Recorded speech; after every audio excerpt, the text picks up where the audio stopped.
you said many times Shiva means that which is not. Then again, there is a, Adi Guru, Adi Yogi, the Shiva who lived in Kailash, who lived in Kasi.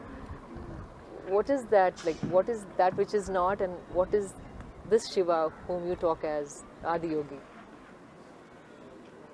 The Shiva means that which is not. When we say that which is not, we are talking about a dimension which is not physical in nature. Because our perception, our sense perception is such that we can only perceive that which is physical. See, right now you can see my hand because it's stopping light. You can't see the air because it's not stopping light. Though the air that you breathe right now is more vital to your life than my hand, isn't it? But you can see this, you can't see that. In other words, our senses are geared to see only what is required for our survival process.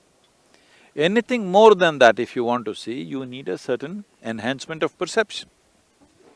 So entire yogic system is enhancement of this perception. Yoga is not a philosophy, it is not an ideology, it's not something that you believe in or disbelieve in. It is something that you use to enhance your perception, to sharpen your perception in such a way you can see things that you're not seeing right now. You can hear things that you're not hearing right now. See, right now, the meteorological department is saying, day after tomorrow it's going to rain. You look and see, does your eyes say that?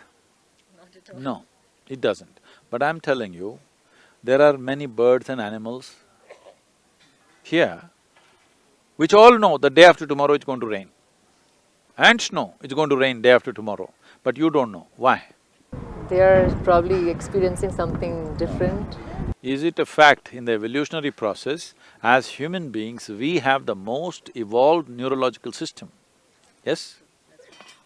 But they know and we do not know, simply because most human beings have burdened themselves with too much thought and too much emotion.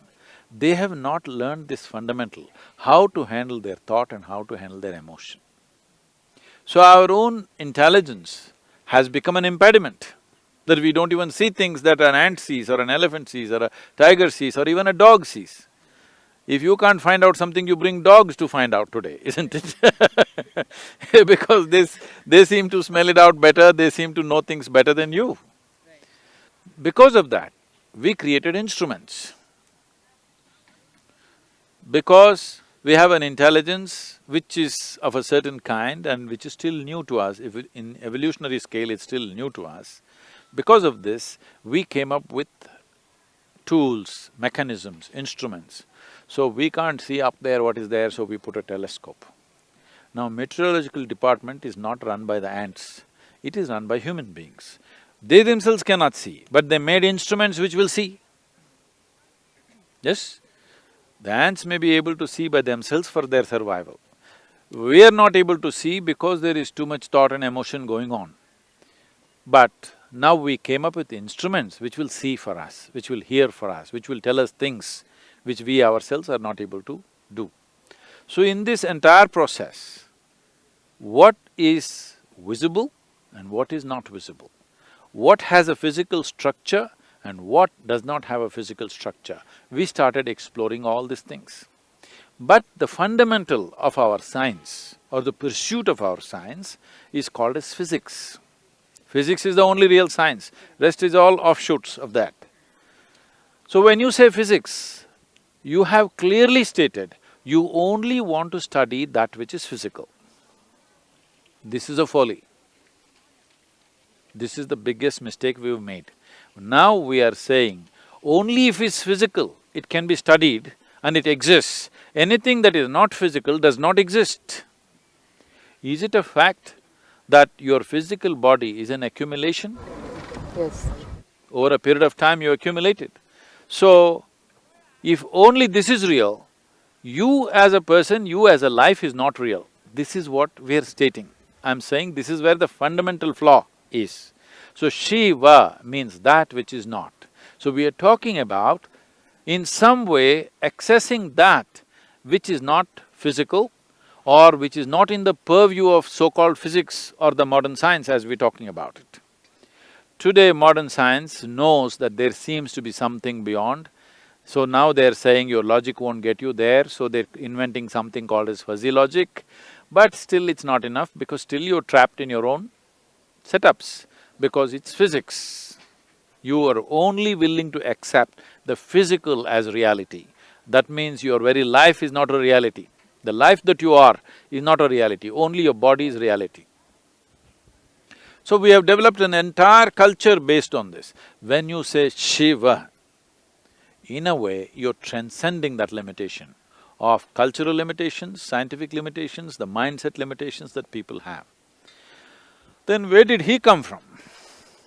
If you grasped certain things and you got a certificate, you have grasped certain aspects of human body, we will tell you, oh, she's doctor. So how did you become a doctor? Because you perceived something. So now, a yogi came, he never bothered to introduce himself. So we call him the first yogi. Adi yogi means the first yogi, because he never told us his name. Then somebody said, but he's Shiva, because he's grasped that which is not.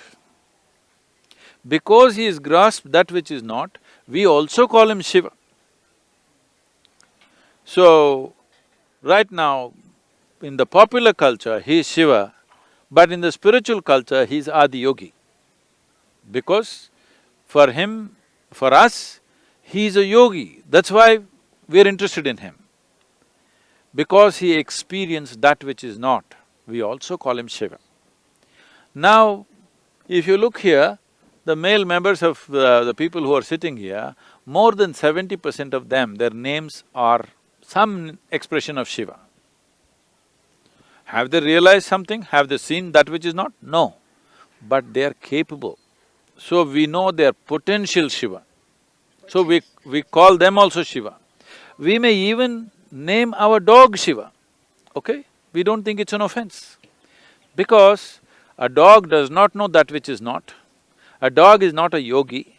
The dog is not going to realize either in his life, but we know he also comes from the same source. As I came, as you came, he also comes from the same source.